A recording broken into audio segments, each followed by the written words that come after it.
Hello, എല്ലാവർക്കും നമ്മുടെ ഒരു പുതിയ വീഡിയോയിലേക്ക് സ്വാഗതം. ഇന്ന് നമുക്ക് ഡൽഹിയിലെ മൊറാദാബാദ് ബിരിയാണിയുടെ റെസിപ്പിയാണ്. വളരെ ഈസി ആയിട്ടും നല്ല ടേസ്റ്റിലും പാർട്ടികൾക്കോ വീട്ടിൽ ഗസ്റ്റൊക്കെ വരുമ്പോൾ നമ്മൾക്ക് ഉണ്ടാക്കി കൊടുക്കാൻ പറ്റുന്ന നല്ലൊരു ബിരിയാണിയാണ്. അപ്പോൾ ഇതെങ്ങനെ ഉണ്ടാക്കണമെന്ന് നോക്കിയാലോ. അതിന് വേണ്ടിയിട്ട് നമുക്ക് കുറച്ച് മസാല വേണം.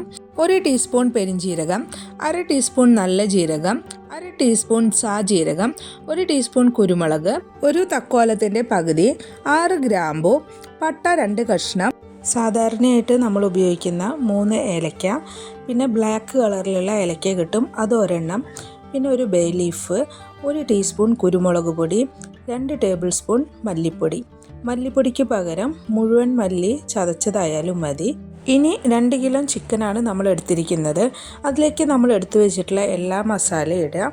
പിന്നെ 10 വെളുത്തുള്ളിയുടെ അല്ലി എടുത്തിട്ടുണ്ട്, അത് പകുതിയായിട്ട് മുറിച്ചെടുത്തിട്ടുള്ളതാണ്. പിന്നെ വലിയൊരു കഷ്ണം ഇഞ്ചി, 15 പച്ചമുളക് എരിവിനനുസരിച്ച് നിങ്ങൾക്ക് എണ്ണം കുറയ്ക്കാം കേട്ടോ. അത് മുഴുവൻ നന്നായി ചതച്ചെടുത്തിട്ടുണ്ട്. ഇനി ഈ ചതച്ചെടുത്ത വെളുത്തുള്ളി ഇഞ്ചിയെല്ലാം നമ്മൾ എടുത്തു വെച്ചിട്ടുള്ള ചിക്കനിലേക്ക് ഇട്ടിട്ടുണ്ട്. പിന്നെ 3 ടേബിൾ സ്പൂൺ തൈരും ആവശ്യത്തിന് ഉപ്പും. ഇപ്പോൾ ചിക്കനിലേക്കുള്ള ഉപ്പ് മാത്രമാണ് നമ്മൾ ചേർത്തിരിക്കുന്നത്. അതും പിന്നെ ഒരു ചെറുനാരങ്ങ, അതിൻ്റെ ജ്യൂസ് മൊത്തമായിട്ട് നമ്മൾ ഇതിലേക്ക് എടുത്തിട്ടുണ്ട്. ഇനി ഇതെല്ലാം കൂടിയിട്ട് മിക്സ് ചെയ്തെടുക്കണം. നമ്മൾ ഈ ചിക്കനിലേക്ക് ഇട്ടിട്ടുള്ള മസാല, തൈര്, ചെറുനാരങ്ങയുടെ നീര് അതെല്ലാം ചിക്കനിലാവുന്നത് വരെ നന്നായിട്ട് മിക്സ് ചെയ്തെടുക്കുക. എന്നിട്ട് നമുക്കിത് കുറച്ച് നേരം റെസ്റ്റ് ചെയ്യാൻ വയ്ക്കണം. ആ സമയത്ത് നമുക്ക് 4 മീഡിയം സൈസ് ഉരുളൻകിഴങ്ങ് എടുത്തിട്ടുണ്ട്. അതിൻ്റെ തൊലിയൊക്കെ കളഞ്ഞിട്ട് വലിയ കഷ്ണങ്ങളാക്കിയിട്ട് മുറിച്ചെടുക്കുക. അത് തീരെ ചെറിയ കഷ്ണങ്ങളാക്കിയിട്ട് മുറിക്കരുത്. എപ്പോഴും അതൊരു മീഡിയം സൈസ് പീസാക്കിയിട്ട് വേണം നമുക്ക് കട്ട് ചെയ്തെടുക്കാൻ. ഇനി അത് ഓയിൽ ചൂടായിട്ട് വരുമ്പോൾ അതിലേക്ക് ഇട്ടിട്ട് ലോ ടു മീഡിയം ഫ്ലെയിമിൽ വെച്ച് ലൈറ്റ് ഗോൾഡൻ നിറമാവുന്നത് വരെ ഫ്രൈ ചെയ്തെടുക്കണം. ഇപ്പോൾ ഇത് ഏകദേശം ഫ്രൈ ആയി വന്നിട്ടുണ്ട്. നമുക്ക് ഇത് ഇനി എണ്ണയിൽ നിന്ന് കോരിയെടുക്കാം. ഇനി ഇതേ എണ്ണയിൽ തന്നെ സവോള ഫ്രൈ ചെയ്തെടുക്കണം. 4 മീഡിയം സൈസ് സവോളയാണ് എടുത്തിരിക്കുന്നത്. അത് വളരെ കനം കുറച്ച് അരിഞ്ഞെടുത്തിട്ടുണ്ട്. എന്നിട്ട് നമുക്കിത് എണ്ണയിലിട്ടിട്ട് വറുത്തെടുക്കാം.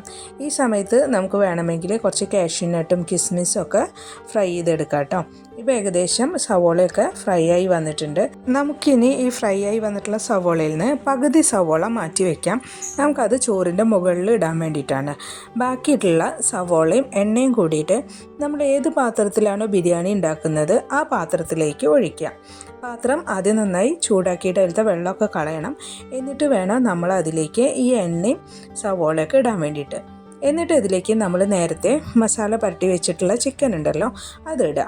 അതിട്ടിട്ട് ഒരു 2-3 മിനിറ്റ് നന്നായിട്ട് ഇളക്കിയെടുക്കുക. അപ്പോൾ ചിക്കൻ്റെ കളറൊക്കെ ചെറുതായിട്ടൊരു വെള്ള കളറിലേക്ക് മാറും. അതുവരെ നമുക്കിതൊന്ന് ഇളക്കിയെടുക്കണം. ഇനി ഇതിലേക്ക് കുറച്ച് മല്ലിയിലയും പുതിനയിലയും അരിഞ്ഞതും കൂടിയും ചേർത്തിട്ട് ഒന്നുകൂടി ഇളക്കിയെടുക്കുന്നുണ്ട്. അതിനുശേഷം തണ്ട് കളഞ്ഞെടുത്തിട്ടുള്ള 8 പച്ചമുളകും കൂടി നമ്മൾ ഇതിലേക്ക് ചേർക്കുന്നുണ്ട്.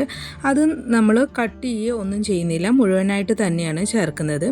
പിന്നെ 1 ടേബിൾ സ്പൂൺ പെരിഞ്ജീരകം പൊടിച്ചതും കൂടിയും ചേർത്തിട്ട് ഒന്നുകൂടി നന്നായിട്ട് ഇളക്കിയെടുക്കുന്നുണ്ട്. ഇനി ഫ്രൈ ചെയ്ത് വെച്ച ഉരുളൻകിഴങ്ങും കൂടിയും ചേർക്കുക. അതിൻ്റെ ഒപ്പം തന്നെ നല്ല തിളച്ച വെള്ളം ഈ ഉരുളൻകിഴങ്ങും ചിക്കനും നെകയ്ക്ക് ഒഴിക്കുക. അതിൻ്റെ തൊട്ട് മുകളിൽ വെള്ളം നിൽക്കുന്ന അത്രയും നമുക്ക് ഇതിലേക്ക് തിളച്ച വെള്ളം ഒഴിക്കണം. എന്നിട്ടിത് നമ്മൾ നന്നായിട്ട് ഇളക്കിയെടുത്തിട്ടുണ്ട്. നമ്മൾ നേരത്തെ ചിക്കനിലേക്കുള്ള ഉപ്പ് മാത്രമാണ് ചേർത്തിട്ടുള്ളൂ. ഇനി നമുക്ക് ചോറിലേക്കും കൂടിയിട്ടുള്ള ഉപ്പ് ചേർക്കണം.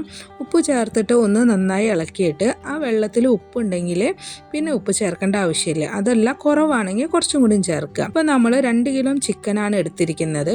അതിലേക്ക് 1.5 കിലോ അരിയാണ് എടുത്തിരിക്കുന്നത്. ഈ അരി നമ്മൾ നന്നായി കഴുകിയിട്ട് 1 മണിക്കൂർ വെള്ളത്തിൽ സോക്ക് ചെയ്യാൻ വെച്ചിട്ടുണ്ടായിരുന്നു. എന്നിട്ട് അതിലത്തെ വെള്ളമൊക്കെ കളഞ്ഞിട്ട് ആണ് നമ്മൾ ഇതിലേക്ക് അരി ഇട്ടിരിക്കുന്നത്. അരിയെല്ലാം കൂടിയിട്ട് ഒന്നും കൂടി നമ്മൾ ഇളക്കിയെടുക്കുന്നുണ്ട്. ഇപ്പോൾ ഇതിൽ വെള്ളം കുറവാണെങ്കിൽ കുറച്ച് ചൂടുള്ള വെള്ളം കൂടി ഒഴിച്ചാൽ മതി. ഇപ്പോൾ ഇതിൽ കറക്റ്റ് വെള്ളമാണ്, അതുകൊണ്ട് ഞാൻ എക്സ്ട്രാ വെള്ളം ചേർക്കുന്നില്ല. എന്നിട്ടിത് നന്നായി തിളച്ചതിന് ശേഷം ഒരു മൂടി വെച്ചിട്ട് മൂടുക.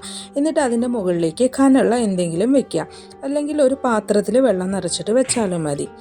ഇനി സ്റ്റൗവ് ഏറ്റവും ലോ ഫ്ലെയിമിലേക്ക് മാറ്റിയിട്ട് 10 മിനിറ്റ് നേരം നമുക്കിത് വേവിച്ചെടുക്കണം. 10 മിനിറ്റ് കഴിഞ്ഞതിന് ശേഷം നമുക്കിതൊന്ന് തുറന്നിട്ട് ഒന്നുകൂടി ഇളക്കിയെടുക്കുക. എന്നിട്ട് അതിൻ്റെ മുകളിൽ സവോള, പുതിന, മല്ലിയിലൊക്കെ ഇട്ടതിന് ശേഷം മൂടി വെച്ച് അടച്ചിട്ട് 5 മിനിറ്റും കൂടി ലോ ഫ്ലെയിമിൽ വേവിച്ചെടുക്കുക. അപ്പോഴേക്കും അതിലെ വെള്ളമൊക്കെ വറ്റിയിട്ട് കറക്റ്റായിട്ട് നമുക്കത് ബിരിയാണിയായിട്ട് കിട്ടും. ഇതിലേക്ക് വെള്ളം ഒഴിക്കുമ്പോൾ ശ്രദ്ധിക്കണം, അരിയും ചിക്കൻ്റെയും തൊട്ട് മുകളിൽ നിൽക്കുന്ന രീതിയിൽ മാത്രമേ വെള്ളം ഒഴിക്കാൻ പാടുള്ളൂ. ഇതിൽ പ്രത്യേകിച്ച് നമുക്ക് വെള്ളത്തിൻ്റെ കണക്ക് പറയാൻ പറ്റില്ല, നമ്മളിങ്ങനെ വേവിച്ചെടുക്കുന്നത് കൊണ്ട്.